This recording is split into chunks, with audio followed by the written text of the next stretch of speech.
Deep in the Chapel Hill countryside, where only the moon's light illuminates the ground, the train track sits still and quiet. Your car treads slowly over the track's crossing as you fight back the rain of drowsiness threatening to take hold of you. Your eyes absent-mindedly glance back up towards your rearview mirror, where you're startled by what you see.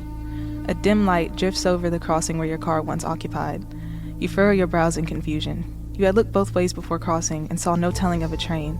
You rub your eyes and hesitantly continue your quiet journey back to your home, unable to shake the feeling of confusion. That was awfully quiet for a train. Hi, I'm Scot Leonard. Lived in Chapel Hill, home of the Chapel Hill Ghost Light all my life. Recalling a time back in high school when a friend of mine, of course, not much to do in Chapel Hill on a Saturday night, so we decided we would go hang out at the railroad tracks and try to see the light. We went to Crutcher Road where Durango Boot is, pulled off to the side and parked and waited and didn't see anything. So we got out and looked in the tracks, both left and right, didn't see anything coming, so we decided we'd walk down the tracks a ways. And we're making our way down the tracks and we see a light coming on the tracks off in the distance. And it was getting a little closer, and then we decided it was probably a train, and we needed to head back so we could get off the tracks and not get caught on the tracks. So we turned around and started walking back, and the light's getting closer, and we realized that we might not be able to make it back to the car, so yeah, we went down the side of the tracks and got into the briar bushes and got all scratched up and cut up. And when we finally got back up and turned around, the light was gone and no train came by. So it obviously was not a train. We kind of chalked that up to we're not sure what it was and hastily made our way back to the car and left. So this is Mr. Batey's story of the Chapel Hill light. So I'm going to give you guys a little bit of background. When I graduated high school, we had nothing to do. And so we would spend a lot of time going out to the Chapel Hill light. Now, I do want to point out, I have been out there probably a dozen times, and I have never really seen anything. All right, I've actually been out there, and people from like Murfreesboro, Eagleville, other people would come up, and they would swear they had seen something on the railroad tracks, and we're all sitting there like, all right, there's nothing out there. You're just making this crap up. All right, we're right here. We can't see it. All right, so I can say one time I did see something I cannot explain. So we go out there, and it was a really foggy night. We had been out there multiple times. We know how the train traffic worked. We knew all that. And so there is a switch light down the track right there. And, you know, it flashes colors, red, green. It's pretty obvious how it works. For whatever reason, that night in the fog, there was a yellow or clear light out there, not where the normal, signal is. So we thought that was pretty weird, so, we start keeping an eye on it in the fog, so you have no real depth perception. I can't tell you how far away it was, but I will tell you this. It definitely moved. It went across the railroad track. It came back across the railroad track. It seemed like it was coming towards us at one point. Once again, depth perception hard to see. So we were like, man, there's something actually going on tonight. So like a bunch of idiots, we start going down the railroad track to see what's going on. So as we go down towards the railroad track, all of a sudden the light goes away, and then we hear a train barreling through. There was no whistle, there was no horn, there was no anything to let you know. Not that it should be. You're out there in the middle of nowhere at a stop with no guardrails at that time 25 years ago. But it came through, and the force of the train coming through actually pulled us towards the train, almost like we could have been sucked underneath the train. It was actually pretty terrifying right there, you know what I mean? But we have no idea what we saw. We've been out there multiple times before, been out there times after. That was the only time we actually saw something. And I want to point out, the train signal did not let us know anything was coming. All we could see was the light. I'm Vanessa Sweeney. I am from Chapel Hill, Tennessee. I'm currently a teacher at Marshall County High School, and I have seen the Chapel Hill ghost light. Teenager, you hear about it. Everyone wants to go out and do it. It's the early 2000s. You don't have TikTok or the internet. So what do? You ride back roads and you look for the Chapel Hill ghost light. I've seen it get close. I've seen it jump over the car and appear on the other side of it. It's real.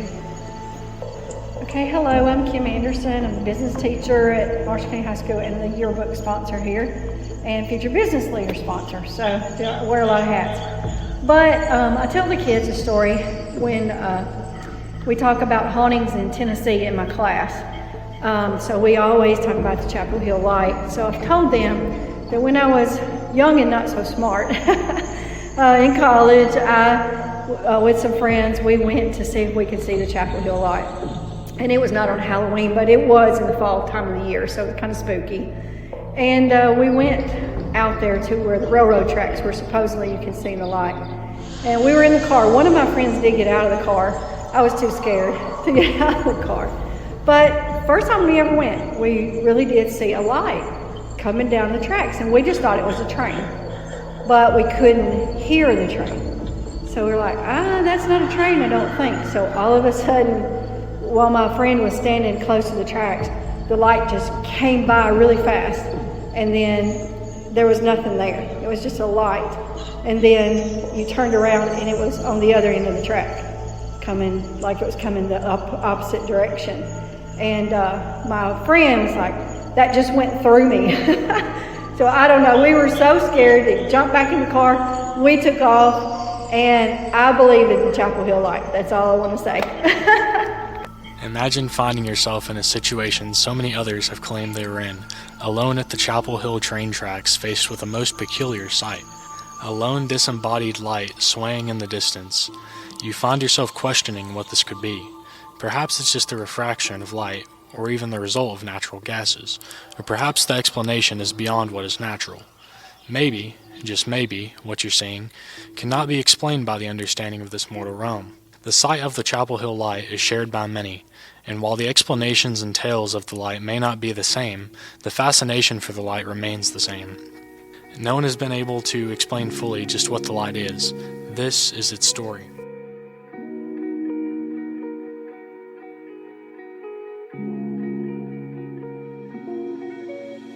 The MCHS History Club presents The Book of Marshall. Marshall County, Tennessee is home to a rich and diverse history. Thank you for joining us as we investigate the past and preserve our stories for the future. The echoes of our past reverberate all the way through today. All that we have to do is listen. Welcome to The Book of Marshall.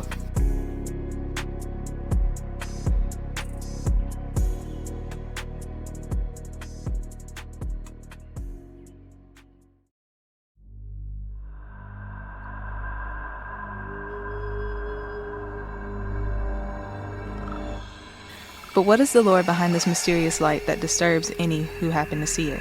Why is it such a challenge for bored teenagers to go on the track in an attempt to see what is just a light? The stories have variations, but there are common themes and events tied to the specter of the light. It's passed through cars, people, and sometimes it appears and fades as it travels down the way. So where does it start? There seems to be a few legends that give a face to the light.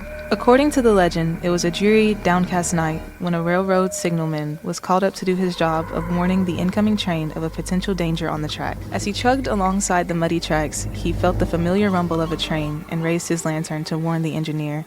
He waved his light, knowing it would be difficult to see in the dark and storm of the night. The engineer failed to see the signal. However, the signalman attempted to get out of the way too late, slipping on the rail and severing his head from his body. Many believe that the light they see on the railroad in the night is the signalman, still searching for his severed head. But that's not the only explanation going around. Others include a man named Skip Agent, and others a woman named Mrs. Ketchum. Skip, according to the legend, was struck by a train in the late 1930s. It was after this instance, according to the more recent tellings of the tale, when the light first started roaming the tracks where Skip was killed. Mrs. Ketchum's story strays from that of Skip's and the anonymous signalman. However, according to the story, a certain Mrs. Ketchum, whose first name we could not find in any accounts of her legend, was a mother of two from the Chapel Hill area in 1940. Mrs. Ketchum disappeared around the holidays, and as the days passed, it was assumed that she had been murdered. Despite not finding a body, attention turned to a male suspect who lived near Mrs. Ketchum's residence. This suspect would take their own life, as the story goes, due to the guilty conscience. In a desperate bid to locate her body, the townspeople turned to a clairvoyant out of Nashville. According to the story, he described the location where the police found her body in exact detail. buried under a pile of trash by the railroad tracks. Despite the suspicion of murder, no autopsy was performed. It is said in this version that the light is dear Mrs. Ketchum trying to return home to her kids on the holidays.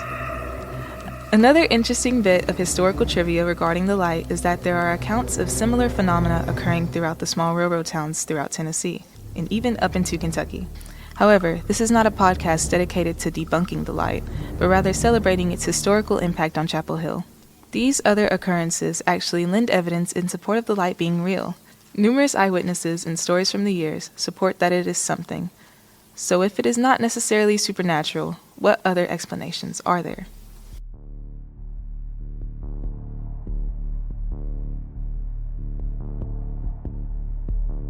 There are a plethora of chilling stories of the lost spirits whose lives have been claimed by the silent trains where their ghosts left to wander the tracks using the light to search for what they've lost. While many people have claimed that they have seen the Chapel Hill light over the last century, no known cause has ever been found. There are still many who have posed explanations for the light, the most common one being, of course, a ghost or ghosts. However, there are many other explanations for this phenomenon as well, the first one being car lights. The railroad tracks are made of metal and are prone to light refraction. The headlights of cars crossing over the tracks can hit the track at the right angle and create a dim, unstable glow above the tracks, although it's important to note that the light under these circumstances can be randomly seen and totally dependent where the viewer is at in terms of the track. The second explanation is swamp gases, which takes a more scientific approach to the phenomenon. The term swamp gas is relatively broad, since swamps in general are full of gases, as they are areas that are high in decomposition. The specific gas thought to cause this mysterious glowing light is phosphine. Phosphine gas is naturally produced by the decay of organic matter containing phosphorus. The phosphine then goes on to chemically react with the built-up methane gas, emitting a fascinating glow when referred to as will-o'-the-wisp. These explanations certainly do clear up some of the mysteriousness associated with the light, however they still leave a couple of holes in terms of individual experiences. If it is the headlights of a car, then why have so many recalled it staying in air for more than a split second? If it is swamp gases, why have so many detailed it bobbing and swaying in the night? It's important to remember that these are only brief explanations to unique individual experiences. There is something in the air in Chapel Hill that defies a concrete explanation, at least so far. So that leaves one final question to ponder. What is the perspective on the ghost light to Chapel Hill? Stay tuned after the sponsor break for an interview about the legacy of the Chapel Hill ghost light. Season 2 of the Book of Marshall is sponsored by the Belfast Store. We are also sponsored by Rebecca Mitchell of Russell Realty and Auction. If you would like to sponsor the Book of Marshall this season as well, please email travis.hillis@mcstn.net. We are so grateful for your support. The MCHS History Club is dedicated to researching our local history, but we also have a goal of connecting with our greater community. This month, we connected with Marshall County Circuit Court Clerk Mike Wiles to discuss his role in the community. My name is Caiden Emmet with the Marshall County High School History Club, and I'm here today with Mike Wiles. I'm Marshall County Circuit Court Clerk. So how long have you been the county's Circuit Court Clerk? I came into office in 2018, and that is an elected position, and that's when I started. Could you describe what your role in the community is? Okay, well, we facilitate all the courts in the Marshall County judicial system. We have a courthouse, on the square that you can't miss if you drive by it, but we have circuit court, we have general sessions court, we have juvenile court, we have traffic court, and we also in the building have a chancery court, which works with people's estates and wills, but that's not under my jurisdiction. But typically we have court every day of the week. So what do you consider the most important aspect of your job? As an elected official, we're supposed to support the citizens of Marshall County, and we want everything that's conducted in the building, in the court system, to be fair and impartial, so that each person that comes there, has a fair shot at what they're trying to accomplish. Well, thank you, sir. The MCHS History Club would like to thank our greatest supporters, and that's you. Thank you so much for taking the time to listen. If you like what we are doing, please follow or subscribe to stay up to date on each chapter of the Book of Marshall. And don't forget to leave us a review. We are so thankful for our community and for your support. Now, time to shine a light on Mr. Johnny Rickman and his knowledge of the ghost light. Folklore is defined as traditional beliefs, customs, and stories of a community, passed through the generations of word by mouth. By its definition, folklore will be ever-changing. When the story passes from one person to another, the speaker will leave their mark on the tale. In this way, a folklore will end up being a tapestry of the character and the people of a community through the generations. Is there always something greater to be gleaned from folklore? Well, not always. However, it can be an insight into a town's history. So what, if anything, can we learn about Chapel Hill from the stories surrounding the Chapel Hill light? We know at the very least it reflects somewhat on the importance of the railroad to the communities such as Chapel Hill. For some towns, railroad access was the difference between thriving and, no pun intended here, becoming an actual ghost town. After all, folktales and folklore most often gets attached to the places in a small town of some importance. The History Club was able to sit down with one of the keepers of the tale of the Chapel Hill light, Mr. Johnny Rickman. Mr. Rickman was a prominent resident of Chapel Hill and is a member of bluegrass band Us Two and Him. He even helped contribute to writing a song about the light called The Chapel Hill Ghost Light. The song is available on YouTube. Mr. Rickman, thank you for being with us today. Would you tell us a little bit about yourself and the background with the light? Hello, and thank you for covering a story about the Chapel Hill Ghost Light. I am John Rickman. I grew up in Chapel Hill, graduated from Forest. I attended Martin Methodist College in Pulaski and later earned my degree in education at Middle Tennessee State in Murfreesboro. I began my career of teaching and coaching in Tullahoma in the city system. After 30 years there, I retired and continued with a second career in real estate. I am now retired, living in Tullahoma. My experience with the light is like any other young person raised at Chapel Hill. The tales of a whole carload of kids saying how the light had chased them. Standing on the tracks, looking out into the darkness for an unexplained object is chilling anyway. It gives you an eerie feeling. I spent many nights out on the tracks with friends. In college, I brought boys back to Chapel Hill, seeking a little excitement and adventure.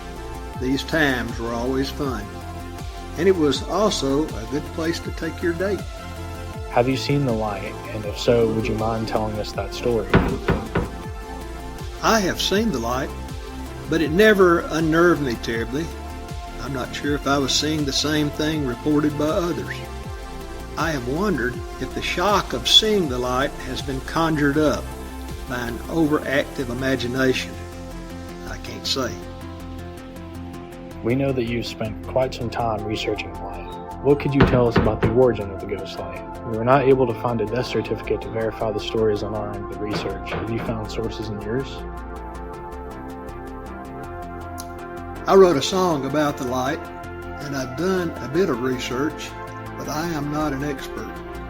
The light could be caused by foxfire, swamp gas, phosphorus gases in the air, or perhaps it's a ghost. Some see car lights or a porch light in the distance, but of course this is a deception. For years I was convinced the light story started with the death of Skip Agent in 1942, when the train took his life. I have since learned that James Henry Neese was killed out on the tracks in 1919. Both of the deaths are verifiable by death certificates. After having spent so much time researching the light and writing a song about it, what does the light mean to you on a personal level? It has been fun for our little Marshall County trio to sing about the old Chapel Hill ghost light. I know a lot of grown men here in Tullahoma who as teenagers came over after dark with friends in search of the ghost light. Knowing I hail from Chapel Hill, they bring up the subject. It's a great topic of conversation. Finally, do you think the ghost light represents anything to Chapel Hill as a community or about its history as a railroad town? The Chapel Hill light has been, and I think will always be, an enduring legend. It has most certainly given Chapel Hill a unique identity.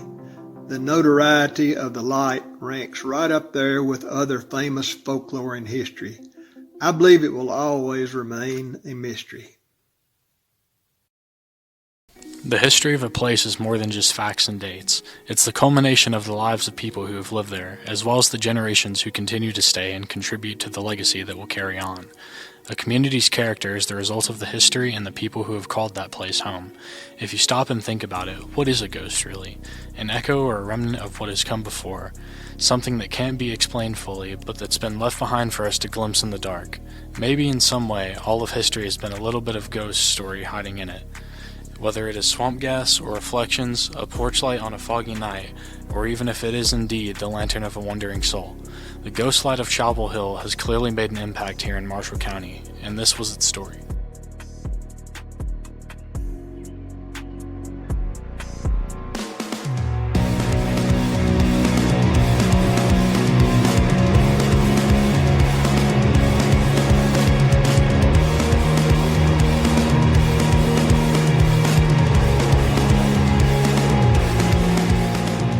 The Book of Marshall, Chapter 5, The Chapel Hill Light. This episode of the Book of Marshall was researched and written by Teneal Alexander, Caiden Emmet, Lyle Nelson, and Caroline McNutt. Hosted by Teneal Alexander, Caiden Emmet, and Caroline McNutt. Mike Wiles interviewed by Caiden Emmet.